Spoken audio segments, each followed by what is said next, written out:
Thank you all for joining us. Just as a housekeeping matter, Secretary Sean Duffy here, along with FAA Administrator Brian Bedford, Port Authority Executive Director Catherine Garcia, Governor Kathy Hochul, and Mayor Madani, all here with us. Each is going to speak in regard to this press conference. When this is over, we'll take your questions, but just want to give you a caveat. There may be a lot of questions about a lot of issues. We are here to talk about what happened last night at LaGuardia. So if you have other questions, please don't ask them. That's a different press conference for a different time. So moments ago, I had a chance to speak to President Trump after he finished his press conference in Memphis. Also spoke with the Transport Minister of Canada, Stephen McKinnon. And again, our two teams work very closely together. I want to take a moment and just walk through the facts again of what happened. There was a CJR 900 from Montreal here to LaGuardia, operated by Air Canada Express and by Jazz. It collided with a Port Authority fire truck at approximately 11:45 p.m. last night. There were 72 passengers on the plane and 4 crew. Approximately 40 people were sent to the hospital after the crash. Several have also been released. As has been reported, the 2 pilots of the aircraft passed away in the crash last night. I do want to note that we send our deepest condolences to their families as they're going through, no doubt, a grieving process. There were 2 individuals in the fire truck. They too were sent to the hospital after the crash. Now, there's going to be a lot of questions, I know, about what do we know at this time, and what we are going to do is give you the information that we can. We all have respect for the NTSB. The NTSB goes through a thorough investigation, and we are conscious about the information and the facts that we give you because we want that information to be accurate. There's some information that we hold back that the NTSB has that we allow them to do the investigation, and it takes months, sometimes up to a year before we get the findings of that investigation. But NTSB is on the ground at the airport. The FAA is on the ground. Over 10 people from the FAA are here, as well as Transport Canada is sending a team to LaGuardia as well. Our 2 countries work very well together. There's a well-worn path where we collaborate together when there's aviation crashes in either of our countries. The administrator and I were at the crash site earlier today, which is easily visible from the airport.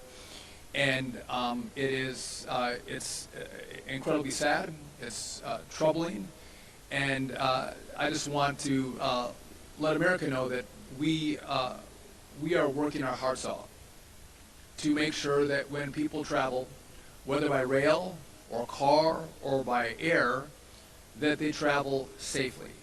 And we put in precautions and policies to make sure that you are safe when you travel.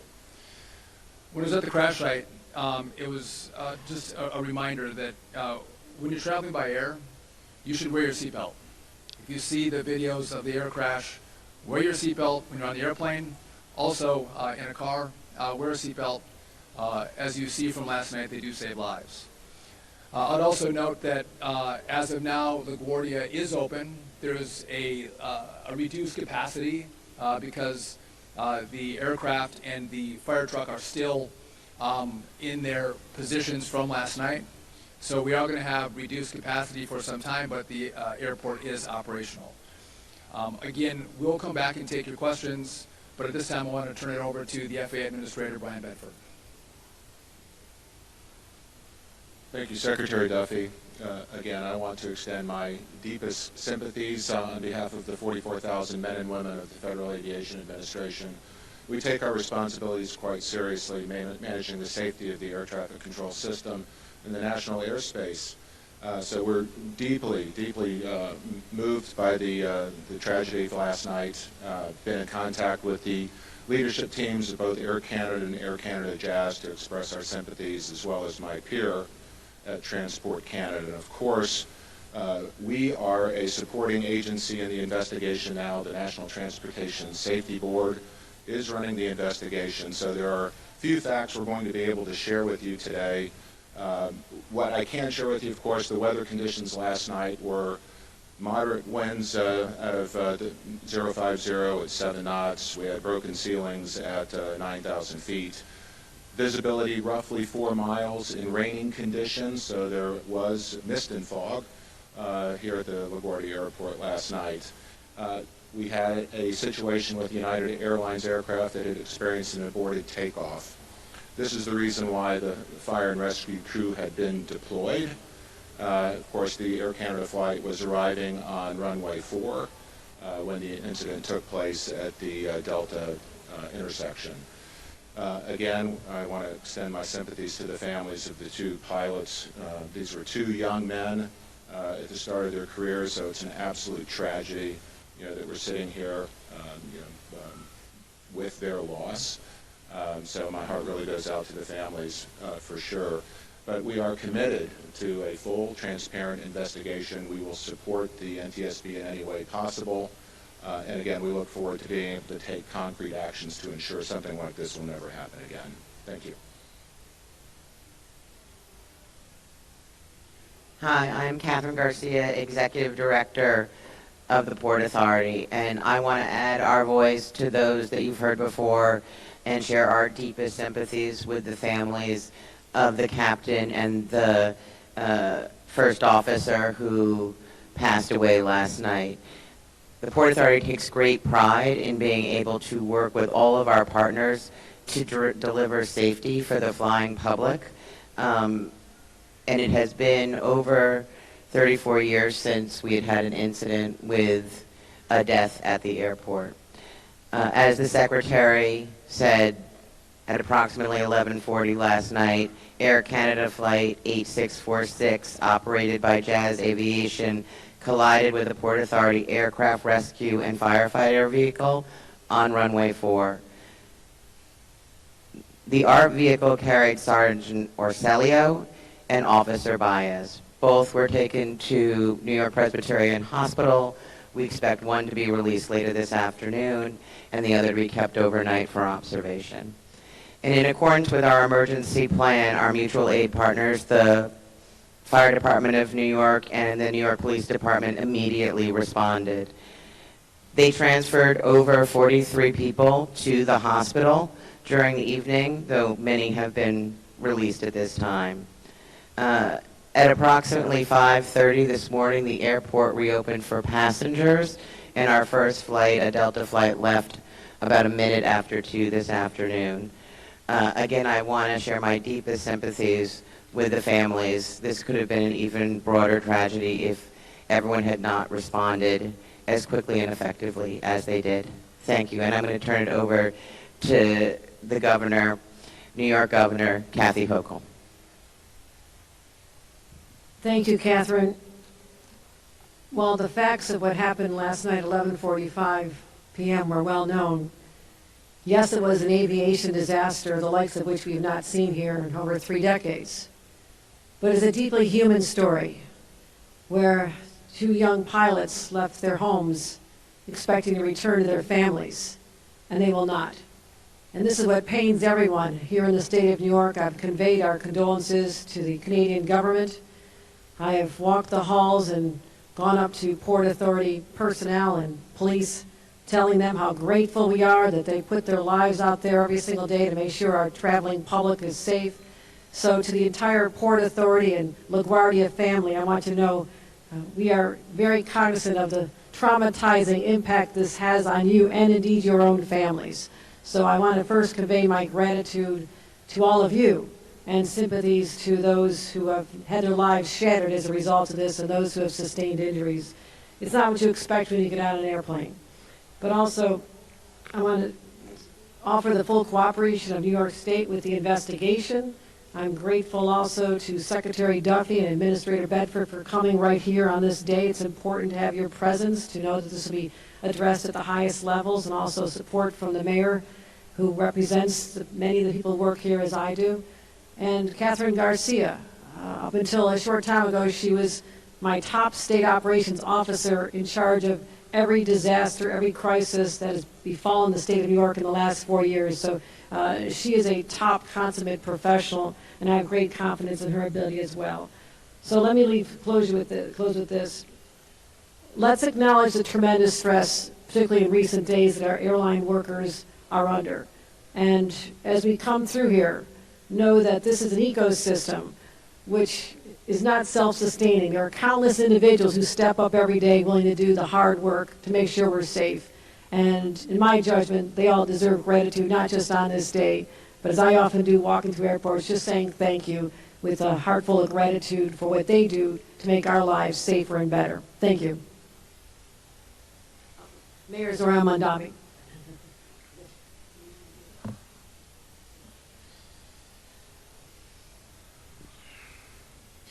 Good afternoon. I want to begin by echoing the words that have been shared before me and also by thanking our partners in city, state, and federal government who are here today. As has been shared, late last night, a Jazz Aviation flight operating on behalf of Air Canada struck a Port Authority aircraft rescue and firefighting vehicle on runway 4 at LaGuardia Airport. Both pilots of the aircraft were killed in the crash. And I echo the words of the governor and those who spoke before in sending our deepest condolences to the families and to the many who are mourning their loss. I am grateful for the work of dedicated first responders, including the men and women from the NYPD, the FDNY, and NISM, who arrived on the scene within minutes, treated injuries, and handled a chaotic scene with incredible professionalism and poise. I also want to commend those who were thrust into a frightening accident and reacted not only with composure, but by extending a hand to the person next to them. Passengers who opened the emergency door and helped one another off the plane. People who kept one another calm. And I know that this crash has shaken New Yorkers across the 5 boroughs, whether they are traveling today or simply watching from home, especially since it's the first fatal crash at LaGuardia in more than 30 years. I want New Yorkers to know that the National Transportation Safety Board is investigating the cause of this accident, and that we will not rest until the conclusion of that investigation. We have been coordinating closely with our partners across government since late last night, and we will continue to do so. Air Canada has set up a hotline for families and friends of the flight's passengers, and I encourage those who are worried about their loved ones to call. That number is 1-800-961-7099. While LaGuardia was closed since the accident until 2 p.m. today, it has since reopened. I want to thank the many New Yorkers and visitors who had their travel plans impacted for their patience and their understanding, as well as those who work here at LaGuardia and the Port Authority for how they have not only responded to this accident, but the work that they do each and every day.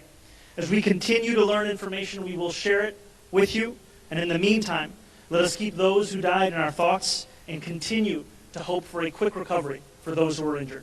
Thank you. So just a couple of additional comments before we take your questions. I just want to make a note that when these incidents happen, you see politics fade away and people work together. And that's why you have people with very different political views coming together, standing together to respond together to an incident like this. Number one. Number two, I know that Jennifer Hamady and the NTSB is going to do a press conference later today with some initial findings that that they'll have with this crash. I want to make another point. You know, I've been asking the Congress for additional money. Many of you have reported that we need more money for air traffic control. We are modernizing our system, but we can't fully modernize it until the Congress gives us additional money. It's not a partisan issue. Both Democrats and Republicans agree, but they have to have the will to finish the funding. I'm not saying that this crash would have been prevented if we had all the equipment deployed. But it's important, if we care about air travel safety, we care about having a brand new air traffic control system, the best in the world with the best equipment, virtually all of it developed here in America. Before you ask me a question about our staffing for air traffic controllers, I'll just give you an update on how LaGuardia operates. I'm not going to talk about specifics, but this airport has a target of 37 controllers at LaGuardia. We have 33 controllers employed, certified at LaGuardia, and we have 7 actually that are in training. So as our airports go, LaGuardia is a very well-staffed airport. We're a couple controllers short in total, but it is a well-staffed airport. Again, 33 certified controllers that operate out of the tower here at LaGuardia. With that, we are happy to take any of your questions that are specific to what happened last night. Go ahead.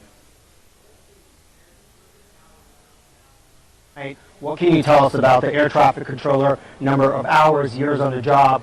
You know, we need some of that background information. Yes, the question is in regard to what was the staffing in the tower last night, and we have a very good relationship with the NTSB. We have information. We don't put that information out. We allow the NTSB to gather the information, double, triple check it, and it goes into their report. So I'm not going to give the data on that. Again, that's an arrangement we have with the NTSB, letting them actually do their investigation. And so that's not for us to tell you. That'll be for the NTSB at the appropriate time. You said in the beginning that what happened here was sad and troubling. So what was troubling to you? Well, it's troubling that we had an aircraft hit a fire truck. I mean, that's troubling. Full stop. Can I have a question for the director?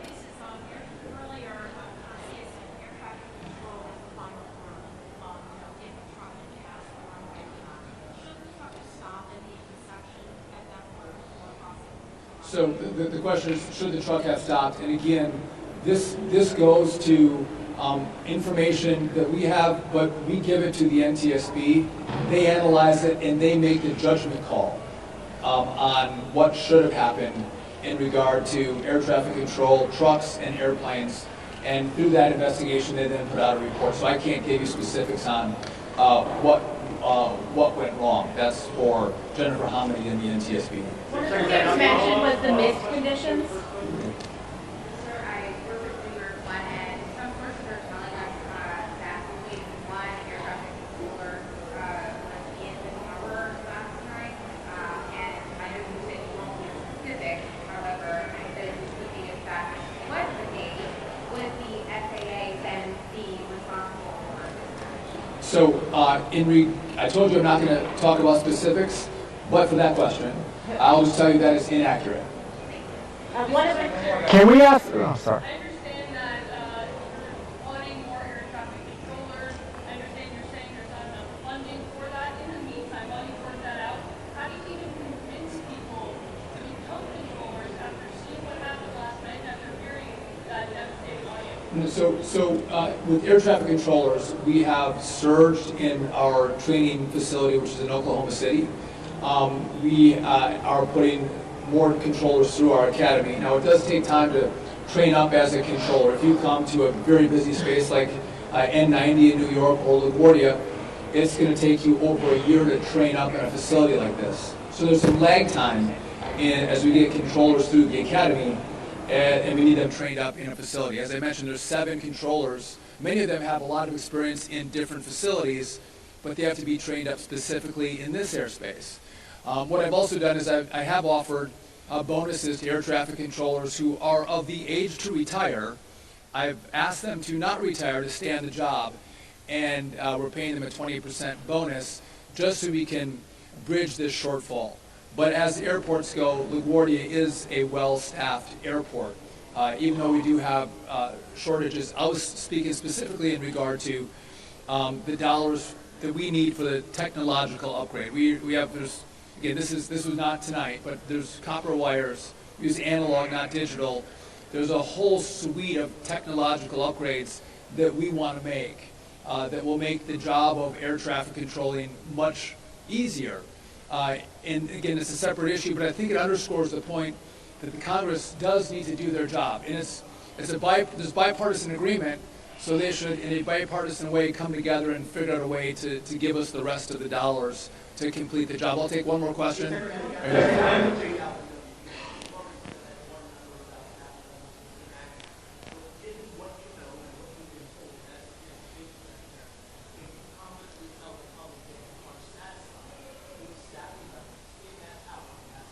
So it's a great question, and again, you want me to front run the NTSB, and I'm not going to front run the NTSB. We have a great working relationship with them, and we've set this up, and it's the right way.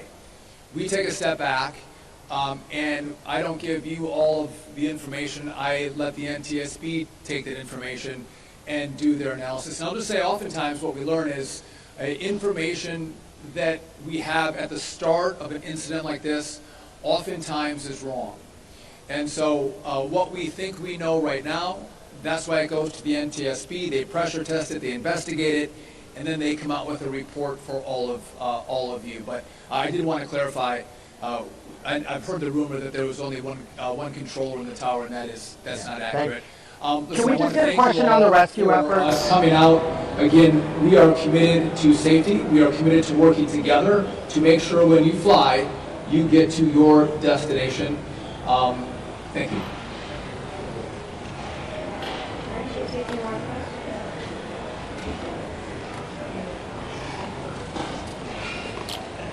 No one else gets to talk. No one else gets to talk. That's what this was about. That's what this was about. Yeah. Okay. There was that rumor going around all day that there was only one person. That's crazy. That doesn't make any sense. That never made any sense. That's impossible. He's like, that's not. You have to be working at a team training. Yeah, but he was the one that was saying it earlier. I'm checking to see what they want. Yeah. Yeah, that's cool. Was it going to hear the questions? Or like, what did he say was inaccurate? So we said, Oh.